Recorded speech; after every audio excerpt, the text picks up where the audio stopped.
छोटा सा गांव था सोनपुर। वहां के लोग मेहनती थे, पर अशिक्षा, बेरोजगारी और पानी की कमी ने गांव की तरक्की को जकड़ रखा था। गांव में चुनाव हुए और पहली बार गांव वालों ने एक महिला को मुखिया चुना, गौरी देवी। एक साधारण महिला जो ज्यादा पढ़ी लिखी नहीं थी, लेकिन अनुभव, समझ और आत्मविश्वास से भरी थी।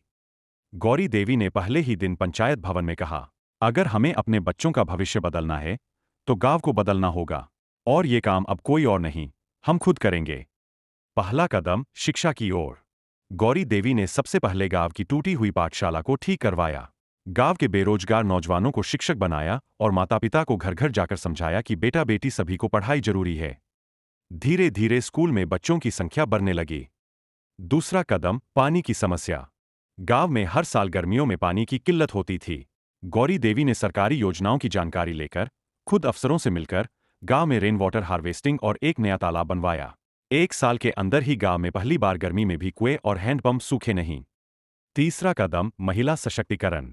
गौरी देवी ने महिलाओं को आत्मनिर्भर बनाने के लिए महिला समूह बनाए।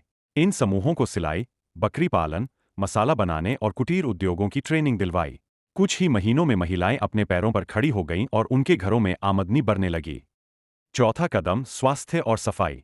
गांव में साफ सफाई नहीं होती थी, जिससे बीमारियां फैलती थीं। गौरी देवी ने स्वच्छता अभियान शुरू किया। हर शनिवार को गांव वाले सफाई करते, बच्चों को सिखाया गया कि गंदगी बीमारी लाती है।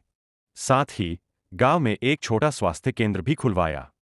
नतीजा, 3 साल के अंदर सोनपुर गांव की तस्वीर बदल चुकी थी। जहां कभी बच्चे स्कूल नहीं जाते थे, अब पढ़ाई में अव्वल थे। जहां पानी के लिए मीलों चलना पड़ता था, अब हर घर में पानी था। जहां महिलाएं केवल चूल्हे तक सीमित थीं, अब वे छोटे कारोबार चला रही थीं। गौरी देवी को राज्य स्तर पर श्रेष्ठ महिला मुखिया का पुरस्कार मिला।